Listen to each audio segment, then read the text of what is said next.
ವಿಶೇಷ ಕಾರ್ಯಕ್ರಮಕ್ಕೆ ಮತ್ತೆ ಸ್ವಾಗತ. ಎಸ್ ಮುನೀರ್ ಅವರೇ, ಬಹುಶಃ ನಿನ್ನೆ ನಡೆದಂಥ ಘಟನೆಗಳು ಏನಿದೆ, ಅನಂತಮೂರ್ತಿಯವರ ಸಾವು ನಮಗೆ ಹಲವಾರು ಪ್ರಶ್ನೆಗಳನ್ನು ಹುಟ್ಟು ಹಾಕ್ತಾ ಇದೆ. ನಿನ್ನೆ ನಡೆದಂಥ ಆ ಘಟನೆಗಳು, ಅವರ ಸಾವನ್ನು ಸಂಭ್ರಮಿಸುವಂಥ ವಿಕೃತಿ ಏನಿದೆ, ಅಂದರೆ ಆ ವ್ಯಕ್ತಿಗಳು ಯಾರು ಮಾಡಿದ್ದಾರೆ, ಅವರ ಮಾನವೀಯ ಮೌಲ್ಯಗಳನ್ನು ಕಳೆದುಕೊಂಡಿದ್ದಾರೋ ಅಥವಾ ಕೊಲ್ಲಲಾಗಿದೆಯಾ ಅವರ ಮೌಲ್ಯಗಳನ್ನು? ಖಂಡಿತವಾಗಿ ಅವರು ಕಳ್ಕೊಂಡಿದ್ದಾರೆ ಅನ್ನೋದಕ್ಕಿಂತಲೂ ಕೂಡ ಬಲವಂತವಾಗಿ ಅವರ ಭಾವನೆಗಳನ್ನೆಲ್ಲ ಕೊಲ್ಲಲಾಗಿದೆ. ನಮ್ಮ ಸಮಾಜ ಆ ರೀತಿ ಮಾಡಿದೆ, ಗೊತ್ತಾಯ್ತಲ್ಲ. ಇಲ್ಲಾಂದ್ರೆ ಅವ್ರಿಗೆ ಏನು ಗೊತ್ತಿದೆ? ಭೈರಪ್ಪ ಇವರ ಅನಂತಮೂರ್ತಿ ಅವರು ಯಾವ ಸಾಹಿತ್ಯವನ್ನು ಓದಿದ್ದಾರೆ? ಅವರು ಸಂಸ್ಕಾರ ಓದಿರ್ಲಿಕ್ಕಿಲ್ಲ, ಅವಸ್ಥೆ ಓದಿರ್ಲಿಕ್ಕಿಲ್ಲ. ಅಂತಹ ಒಂದು ಆ ಕಾಲದ ಒಟ್ಟು ಇದನ್ನ ಆ ಕಟ್ಟಿಕೊಟ್ಟಂತಹ ಸಾಹಿತ್ಯವನ್ನು ಓದದೆ, ಅವರನ್ನ ಸಾಹಿತ್ಯಿಕವಾಗಿ ಅವ್ರು ಕೊಟ್ಟಿರುವಂಥ ಕೊಡುಗೆಗಳ ಬಗ್ಗೆ ಒಂದಿಷ್ಟು ಅರಿವಿಲ್ಲದೆ, ಅವರು ರಾಜಕೀಯ ಬೆಳವಣಿಗೆಗಳಿಗೆ ಸಂದರ್ಭದಲ್ಲಿ ಕೊಟ್ಟಿರುವಂಥ ಒಂದೆರಡು ಹೇಳಿಕೆಗಳನ್ನೇ ಹಿಡಿದು ಈ ರೀತಿ ಸಂಭ್ರಮಿಸೋದುಂಟಲ್ಲ, ಅದನ್ನು ಒಪ್ಲಿಕ್ಕೆ ಸಾಧ್ಯ ಇಲ್ಲ. ಯಾವುದೇ ಕಾರಣಕ್ಕೂ ಒಪ್ಲಿಕ್ಕೆ ಸಾಧ್ಯ ಇಲ್ಲ. ಯಾಕಂದ್ರೆ ಅವರೆಲ್ಲರೂ ಯಾರು ಕೂಡ ಸಾಹಿತ್ಯವನ್ನು ಓದುವವರಲ್ಲ, ಆ ತಿಳುವಳಿಕೆ ಕೂಡ ಇಲ್ಲ, ಅವರನ್ನ ಆ ರೀತಿ ಬೆಳೆಸಲೂ ಇಲ್ಲ, ಅದು ಬೇರೆ ವಿಚಾರ. ಆದ್ರೆ ಕನಿಷ್ಠ ಅವರಲ್ಲಿ ಒಂದಿಷ್ಟು ರಾಜಕೀಯ ಪ್ರಜ್ಞೆ ಆದ್ರೂ ಇದ್ದಿದ್ರೆ ಈ ಕೆಲಸವನ್ನು ಮಾಡ್ತಾ ಇರ್ಲಿಲ್ಲ. ರಾಜಕೀಯವಾಗಿ ಪರ ವಿರುದ್ಧದ ಹೇಳಿಕೆಗಳಿರ್ತದೆ, ರಾಜಕಾರಣಿಗಳು ಮಾತ್ರ ರಾಜಕಾರಣಿಗಳ ವಿರುದ್ಧ, ರಾಜಕೀಯ ಪಕ್ಷಗಳ ವಿರುದ್ಧ ಹೇಳಿಕೆ ಕೊಡಬೇಕು ಅಂತ ಎಲ್ಲಿಯೂ ಕೂಡ ಕಡ್ಡಾಯ ಇಲ್ಲ. ಸಾಹಿತಿಗಳ ಜವಾಬ್ದಾರಿ ರಾಜಕೀಯ ಬೆಳವಣಿಗೆಗಳ ಕುರಿತು ಮಾತಾಡೋದ್ರ ಬಗ್ಗೆ. ಹಂಗೆ ನೋಡಿದ್ರೆ ಭೈರಪ್ಪನವರು ಮೊನ್ನೆ ಪ್ರಜಾವಾಣಿ ಕಚೇರಿಯಲ್ಲಿ ಎಂತೆಲ್ಲ ಮಾತಾಡಿದ್ರು. ಎಡ ಬಲ ಅನ್ನುವಂಥ ಪಂಥ ಇಲ್ಲ, ಪಂಥವನ್ನು ಮೀರಿ ನಾವು ಬೆಳಿಬೇಕು, ನೆಹರು ಮತ್ತು ಇಂದಿರಾ ಸಂದರ್ಭದಲ್ಲಿ ಬಂದಂತಹ ಸಮಾಜವಾದಿ ಎಡ ಚಿಂತನೆಯ ಆರ್ಥಿಕ ನೀತಿಗಳು ಭ್ರಷ್ಟಾಚಾರಕ್ಕೆ ಕಾರಣ ಎಲ್ಲ ಹೇಳಿದ್ರು. ಅದೆಲ್ಲವನ್ನು ಕೂಡ ಆ ಕಾರಣಕ್ಕಾಗಿ ಭೈರಪ್ಪನವರನ್ನ ಅವರು ಹೇಳಿರುವಂತ ಹೇಳಿಕೆಯನ್ನು ಒಪ್ಪದಂತ ವಿಭಾಗ ಆ ರೀತಿ ಅವರನ್ನು ವಿಕೃತವಾಗಿ ದ್ವೇಷಿಸಿದ್ರಲ್ಲಿ ಅರ್ಥ ಇಲ್ಲ. ಅವರ ವಿಚಾರಗಳನ್ನಷ್ಟೇ ನಾವು ಚರ್ಚೆ ಕೊಡಬೇಕು, ಅದರಲ್ಲಿ ವಿಮರ್ಶೆ ಮಾಡಬೇಕು. ಆದ್ರೆ ಇಲ್ಲಿ ಆ ರೀತಿ ಸ್ಟೇಟ್ಮೆಂಟ್ಗಳನ್ನು ಭೈರಪ್ಪನವರು ಕೊಟ್ಟಿದ್ದಾರೆ. ಮತ್ತು ಪ್ರಾಧ್ಯಾಪಕರಿರಲಿ, ಸಾಹಿತಿಗಳಿರಲಿ, ಬುದ್ಧಿಜೀವಿಗಳಿರಲಿ, ಅವರು ಮಾತಾಡಬೇಕು ಅಂತ ಸಮಾಜ ಬಯಸೋದು. ಅವರಿಗೆ ಮಾತಾಡುವಂತ ಎಲ್ಲ ಅಧಿಕಾರ ಇದೆ, ಸಂವಿಧಾನದತ್ತ ಅಧಿಕಾರ ಇದೆ. ಮೇಷ್ಟ್ರುಗಳು ಕೇವಲ ಶಾಲೆಯಲ್ಲಿ ಪಾಠ ಮಾಡಬೇಕು ಅಂತ ಎಲ್ಲಿ ಕಡ್ಡಾಯ ಇಲ್ಲ. ಸಮಾಜದ ಅಂಕುಡಂಕುಗಳ ಕುರಿತು ಕೂಡ ಅವ್ರು ಮಾತಾಡಬಹುದು. ಅದರಿಂದಲೇ ನಮ್ಮ ಆನಂದ್ ಮೂರ್ತಿ ಮೇಷ್ಟ್ರು ಇರ್ಬೋದು, ಲಂಕೇಶ್ ಅವರು ಮೇಷ್ಟ್ರಾಗಿದ್ದವರು, ತುಂಬಾ ಜನ ಆ ರೀತಿ ಪಟ್ಟಿ ತಗೊಂಡ್ರೆ ಎಲ್ಲರೂ ಕೂಡ ಪಾಠ ಮಾಡಿರುವಂತ ಮೇಷ್ಟ್ರುಗಳೇ. ಶಾಲೆಯಲ್ಲಿ ಸಂಬಳಕ್ಕಾಗಿ ಮಾತ್ರ ಪಾಠ ಮಾಡಲಿಲ್ಲ ಅವರು. ನಮ್ಮ ಉದಯ ಸರ್ ಅವರು ಕೂಡ ಅದನ್ನೆಲ್ಲ ಮಾಡ್ತಾ ಜವಾಬ್ದಾರಿ ನಿರ್ವಹಿಸ್ತಾ ಇದ್ದಾರೆ. ಸಮಾಜದ ಅಂಕುಡೊಂಕುಗಳನ್ನು ಕೂಡ ತಿದ್ದೋದು ಮೇಷ್ಟ್ರುಗಳಾಗಿ ನಮ್ಮ ಕರ್ತವ್ಯ.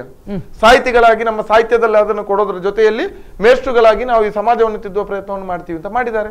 ರಾಜಕೀಯ ಸ್ಟೇಟ್ಮೆಂಟ್ ಆಗಿರ್ಬೋದು, ಅವರೇನು ಮೋದಿಯ ವಿರುದ್ಧನ ಅಥವಾ ಬಿಜೆಪಿ ವಿರುದ್ಧನ ಅಭ್ಯರ್ಥಿ ಆಗಿರ್ಲಿಲ್ಲ, ಗೊತ್ತಾಯ್ತಲ್ಲ. ಆ ಕಾರಣ ಇದ್ರೂ ಕೂಡ ಅದು ಬೇರೆ ಪ್ರಶ್ನೆ. ಆ ಕಾರಣಕ್ಕಾಗಿ ಅವರ ವಿಚಾರಗಳನ್ನ ಪ್ರಶ್ನಿಸಬಹುದು ಅಷ್ಟೇ. ಒಂದು ವೇಳೆ ಅವರು ಧರ್ಮದ ಹಿನ್ನೆಲೆಯಲ್ಲಿ ಮಾತಾಡಿದ್ರು ಕೂಡ ಧರ್ಮ ರಾಜಕೀಯದೊಳಗೆ ಪ್ರವೇಶ ಮಾಡಿದ ಕಾರಣಕ್ಕಾಗಿ ಆ ಕಾರಣ ಮಾತಾಡುವಂತ ಅವಶ್ಯಕತೆ ಬಂತು. ಕಳೆದ 2 ವರ್ಷಗಳ ರಾಜಕೀಯ ಬೆಳವಣಿಗೆಗಳನ್ನು ನೋಡಿ, ಧರ್ಮ ಇಲ್ಲದೆ ಯಾವ ರಾಜಕೀಯ ನಡೆದಿದೆ ಇಲ್ಲಿ?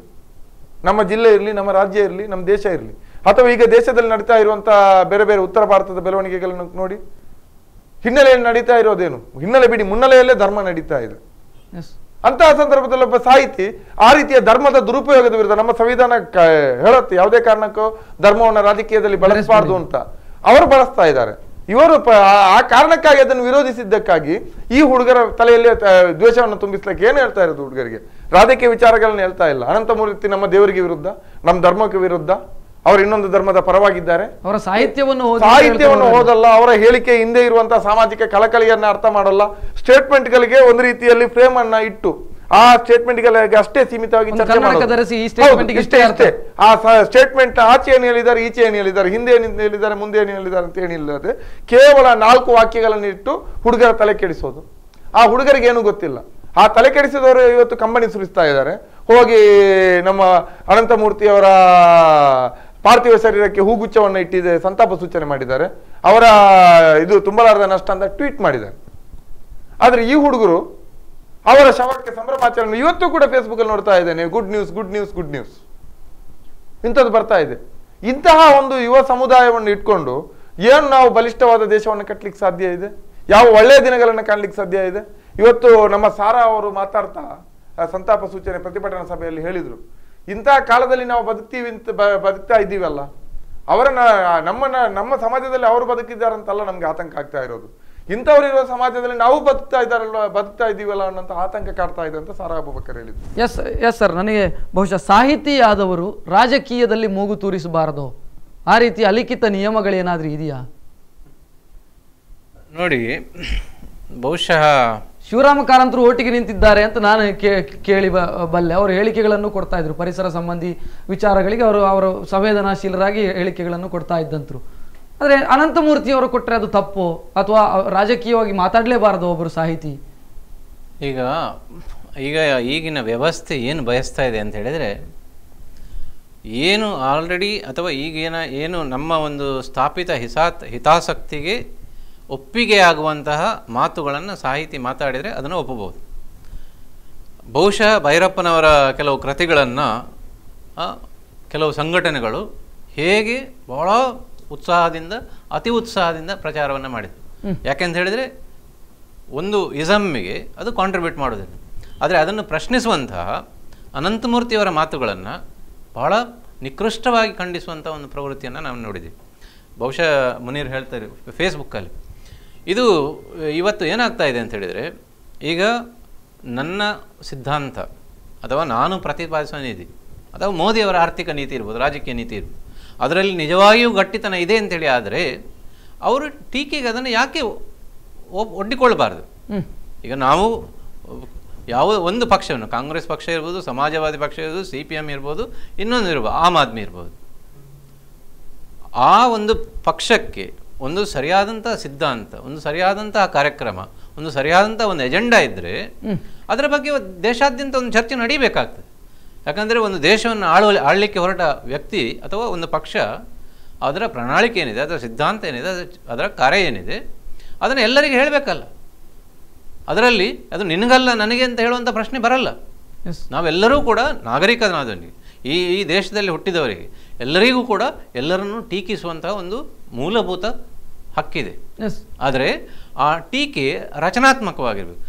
ನನ್ನ ಟೀಕೆ ಹೇಗಿರಬೇಕು ಅಂತ ನೀವು ಹೇಳೋದಲ್ಲ, ಅದನ್ನು ನಾನು ಹೇಳುವಂಥದ್ದು. ನೀವು ಅದಕ್ಕೆ ಉತ್ತರ ಕೊಡಬೇಕಾಗ್ತದೆ. ನೀವು ಉತ್ತರ ಕೊಡಲಿಕ್ಕೆ ಆಗ್ತಾ ಇಲ್ಲ ಅಂತ ಹೇಳಿದರೆ ಅದರ ಅರ್ಥ ಏನು ಅಂತ ಹೇಳಿದರೆ ನಿಮಗೆ ನಿಮ್ಮ ಮೇಲೆ ನಂಬಿಕೆ ಇಲ್ಲ ಅಂತ ಹೇಳಿ, ಅಥವಾ ನಿಮ್ಮ ಸಿದ್ಧಾಂತದ ಮೇಲೆ ಅಥವಾ ಸಿದ್ಧಾಂತದ ಪೊಳ್ಳುತನದ ಬಗ್ಗೆ ನಿಮಗೆ ಒಂದು ಒಳಗಡೆ ಒಂದು ಭಯ ಇದೆ ಅಂತ ಹೇಳಿ. ಈಗ ಅನಂತಮೂರ್ತಿ ಇಡೀ ಈ ರೀತಿಯ ಒಂದು ಅವಾಂತರಗಳನ್ನು ಅವರು ನರೇಂದ್ರ ಮೋದಿಯವರ ಬಗ್ಗೆ ಟೀಕೆ ಮಾಡಿದರು, ಮತ್ತು ಆ ಮಾತನ್ನು ಮತ್ತೆ ಬೇರೆ ಏನೋ ಒಂದು ರೀತಿಯಲ್ಲಿ ಹೇಳಿದರು. ಅದನ್ನು ತಪ್ಪು ಅಂತಲೂ ಹೇಳಲ್ಲ, ನಾನು ಸರಿ ಅಂತಲೂ ಹೇಳಲ್ಲ, ಯಾಕಂತೇಳಿದರೆ ಅದರ ವಿಮರ್ಶೆ ಈ ಸಂದರ್ಭದಲ್ಲಿ ಅಪ್ರಸ್ತುತ.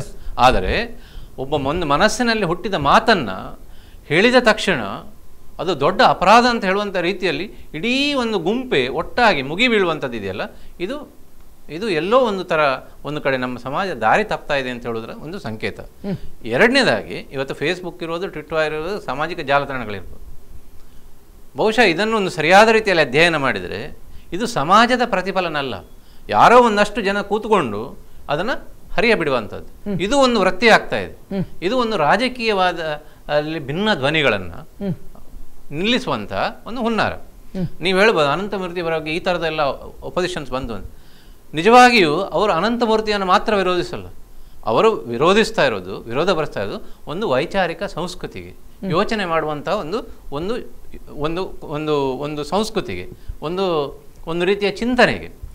ಯಾರಿಗೂ ಕೂಡ ಒಂದು ಚರ್ಚೆಯಲ್ಲಿ ಭಾಗವಹಿಸಬಾರ್ದು. ಯಾವುದು ನನ್ನ ವಿಚಾರ ಅಲ್ಲದೆ ಭಿನ್ನ ವಿಚಾರಗಳು ಇಲ್ಲಿ ಸಮಾಜದಲ್ಲಿ ಇರಬಾರ್ದು ಅಂತ ಹೇಳೋದಿದೆಯಲ್ಲ, ಇದು ಬಹಳ ಅಪಾಯಕಾರಿ ಅಂತ ಒಂದು ವಿಚಾರ. ಇದು ಬಹಳ ಅಪಕಾರಿ. ಎಸ್ ಮುನೀರ್ ಅವರೇ, ಬಹುಶಃ ನನಗೆ ನೆನಪಾಗುವಂಥದ್ದು ಅನಂತಮೂರ್ತಿಯವರನ್ನ ವೈಯಕ್ತಿಕವಾಗಿ ಮುನೀರ್ ಅವರು ಕೂಡ ಕೆಲ ವಿಚಾರದಲ್ಲಿ ವಿರೋಧ ಮಾಡಿದ್ದಿದೆ ನನಗೆ ನೆನಪಿರುವ ಪ್ರಕಾರ. ಅಂದ್ರೆ ನೀವು ಪಟಾಕಿ ಬಿಡಬೇಕಿತ್ತು, ಹಾಗಾದ್ರೆ ಅನಂತಮೂರ್ತಿಯವರು ಸಾವನ್ನಪ್ಪಿದ್ರು ಅನ್ನೋ ಕಾರಣಕ್ಕಾಗಿ ಸೆಲೆಬ್ರೇಟ್ ಮಾಡಬೇಕಿತ್ತು. ಬಹುಶಃ ಆ ಒಂದು ವೈಯಕ್ತಿಕ ಒಂದು ದ್ವೇಷಕ್ಕೂ ಸೈದ್ಧಾಂತಿಕ ಭಿನ್ನಾಭಿಪ್ರಾಯಕ್ಕೂ ಯಾವ ರೀತಿ ವ್ಯತ್ಯಾಸ ಇತ್ತು? ಮತ್ತು ಆ ದಿನಗಳಲ್ಲಿ ಅನಂತಮೂರ್ತಿಯವರನ್ನು ಒಂದು ಸಂದರ್ಭದಲ್ಲಿ ವಿರೋಧ ಮಾಡುವಂಥ ದಿನಗಳು ಬಂದಿತ್ತು. ಸೊ ಅದನ್ನು ಅನಂತಮೂರ್ತಿಯವರು ಯಾವ ರೀತಿ ಸ್ವೀಕರಿಸಿದ್ರು, ಅಥವಾ ಆ ನಂತರ ದಿನಗಳ ನೀವು ಮತ್ತು ಅವರ ನಡುವಿನ ಸಂಬಂಧಗಳಿಗೆ ಅದು ಎಫೆಕ್ಟ್ ಆಯ್ತಾ ಅನ್ನುವಂಥದ್ದು? ಖಂಡಿತವಾಗಿಯೂ ನಮ್ಮಲ್ಲಿ ಮಧ್ಯೆ ತುಂಬಾ ಸಲ ವಾಗ್ವಾದಗಳು ನಡೆದಿದೆ, ಭಿನ್ನಾಭಿಪ್ರಾಯಗಳನ್ನು ಕೂಡ ವ್ಯಕ್ತಪಡಿಸಿದ್ದೀವಿ. ಒಂದು ಮೂಲತಃ ಅನಂತಮೂರ್ತಿ ಆಂಟಿ ಮಾರ್ಕ್ಸಿಸ್ಟ್, ನಾನೊಬ್ಬ ಮಾರ್ಕ್ಸ್ವಾದಿ, ಕಮ್ಯುನಿಸ್ಟ್, ಅವರು ಆಂಟಿ ಕಮ್ಯುನಿಸ್ಟ್ ಆಗಿದ್ರು. ಇವರೆಲ್ಲ ತಿಳ್ಕೊಂಡಿದ್ದಾರೆ ಅಂತ ನಾವೆಲ್ಲರೂ ಒಂದೇ ಅನ್ನೋ ರೀತಿಯಲ್ಲಿ ಗೊತ್ತಾಯ್ತಲ್ಲ. ಆದ್ರೆ ನಮ್ಮ ಮಧ್ಯೆ ಇರುವಂತಹ ಸಮಾನವಾದಂತ ಏನೋ ಜೀವಪರವಾದಂತಹ ಆಲೋಚನೆಗಳು, ಸಿದ್ಧಾಂತಗಳು ನಮ್ದು ಬೇರೆ ಬೇರೆ ಇರಬಹುದು, ಆದ್ರೆ ನಮ್ಮ ಆಲೋಚನೆಗಳು ಜೀವಪರವಾಗಿರೋದು.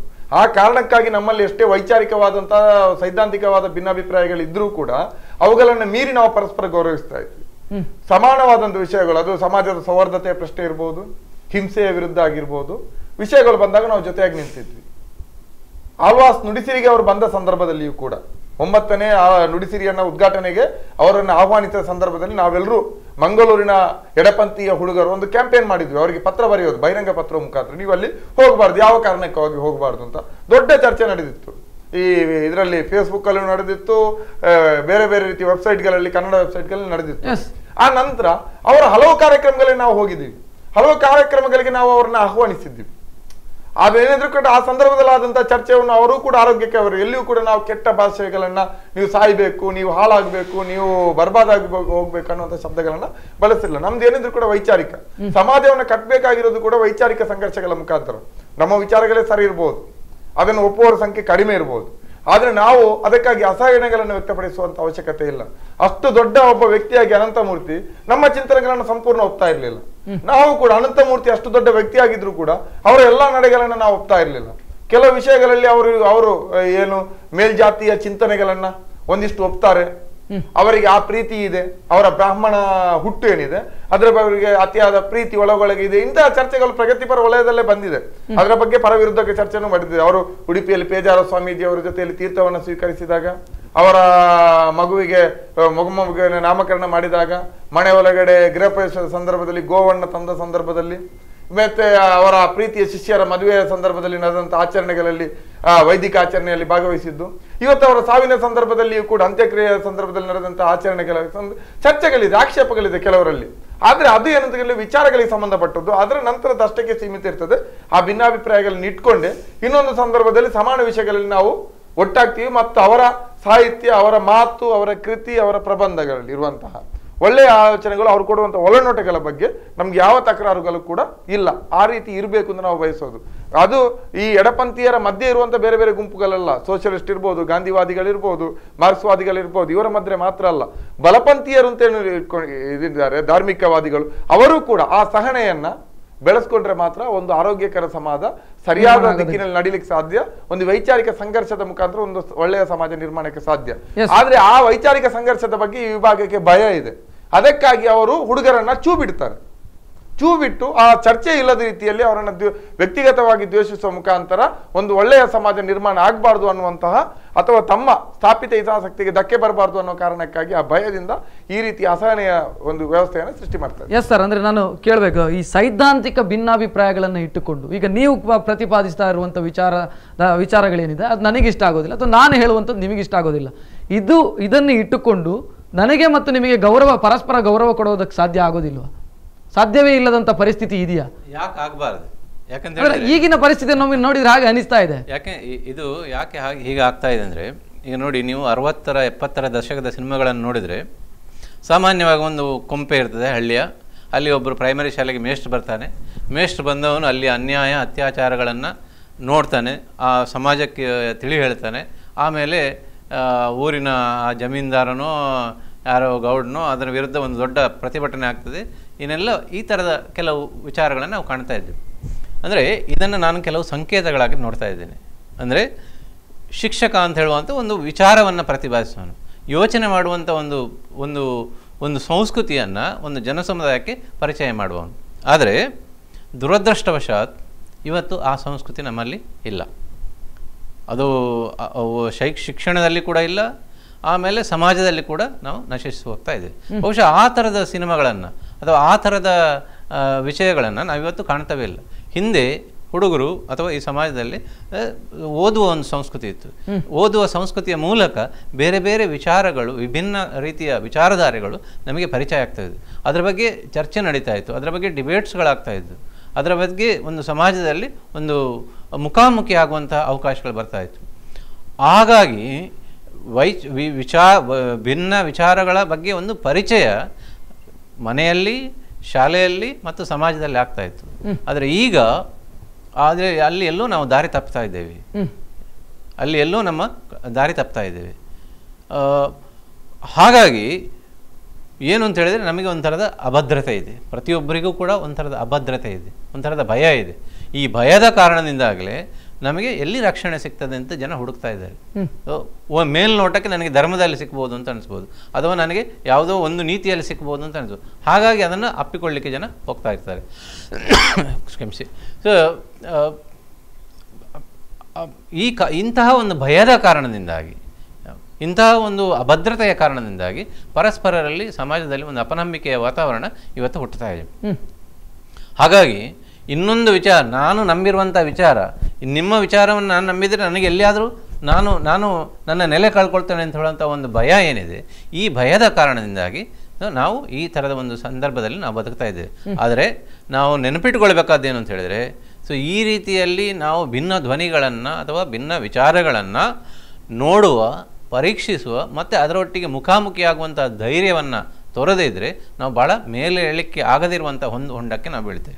ಬಹುಶಃ ಈ ಸಂದರ್ಭದಲ್ಲಿ ಇನ್ನೊಂದು ಮಾತನ್ನು ನಾನು ನಿಮಗೆ ಹೇಳಬೇಕು. ಇವತ್ತು ಭಾಳ ದೊಡ್ಡ ಪ್ರಜಾಪ್ರಭುತ್ವ ದೇಶಗಳು ಅಂತ ಹೇಳ್ಕೊಂಡಂಥ ಮುಂದುವರೆದ ರಾಷ್ಟ್ರಗಳಲ್ಲಿ ನೀವು ಅಭಿವ್ಯಕ್ತಿ ಸ್ವಾತಂತ್ರ್ಯವನ್ನು ಕೊಡ್ತಾ ಇದ್ದೀರಿ. ಅಭಿವ್ಯಕ್ತಿ ಸ್ವಾತಂತ್ರ್ಯವನ್ನು ಯಾಕೆ ಕೊಡ್ತಾ ಇದ್ದೀರಿ ಅಂತ ಹೇಳಿದರೆ, ಒಂದು ಸಮಾಜವನ್ನು ಅರ್ಥ ಮಾಡ್ಕೊಳ್ಳಿಕ್ಕೆ ಅದು ಸಹಾಯ ಮಾಡುತ್ತೆ. ಒಂದು ಮನೆಯಲ್ಲಿ ಕೂಡ ಹಾಗೆ, ಅದು ಮಕ್ಕಳಿಗೆ ಕೂಡ ಹಾಗೆ. ನಾವು ನೋಡ್ತೇವೆ, ಸರ್ಕಾರಿ ಶಾಲೆಗಳಲ್ಲಿ ಓದುವಂಥ ಮಕ್ಕಳು ಬಹಳ ವಿಚಾರವಂತರಾಗಿ ಬೆಳೀತಾರೆ, ಬಹಳ ಪ್ರಜ್ಞಾವಂತರಾಗಿ ಬೆಳೀತಾರೆ. ಯಾಕೆ ಅಂತ ಹೇಳಿದರೆ, ಅವರಿಗೆ ಅವರ ಅಭಿಪ್ರಾಯಗಳನ್ನು ಹೇಳಿಕೊಳ್ಳುವಂಥ ಒಂದು ಒಳ್ಳೆಯ ಒಂದು ಬಹಳ ಆರೋಗ್ಯಕರಪೂರ್ಣ ವಾತಾವರಣ ಇರ್ತದೆ. ನೀವು ತುಂಬ ಲಿಮಿಟ್ ಮಾಡಿದ ತಕ್ಷಣ, ಅವರನ್ನು ತುಂಬ ಕಂಟ್ರೋಲ್ ಮಾಡಿದ ತಕ್ಷಣ ಅದು ಒಂದು ದಿವಸ ಜ್ವಾಲಾಮುಖವಾಗಿ ಸ್ಫೋಟಿಸ್ತದೆ ಎನ್ನುವಂಥ ಒಂದು ಸತ್ಯ ನಾವು ತಿಳ್ಕೊಳ್ಬೇಕಾಗ್ತದೆ. ಎಸ್ ಸರ್, ನಿಮ್ಮಲ್ಲಿ ಇನ್ನಷ್ಟು ಮಾತಾಡ್ತೀನಿ. ಅದಕ್ಕಿಂತ ಮೊದಲೊಂದು ಬ್ರೇಕನ್ನು ತೆಗೆದುಕೊಳ್ಬೇಕು. ವಿಶೇಷ ಕಾರ್ಯಕ್ರಮದಲ್ಲಿ ಈಗೊಂದು ಬ್ರೇಕನ್ನು ತೆಗೆದುಕೊಳ್ತಾ ಇದ್ದೀನಿ. ಬ್ರೇಕ್ನ ನಂತರ ಮತ್ತೆ ಕಾರ್ಯಕ್ರಮ ಮುಂದುವರಿಯುತ್ತದೆ.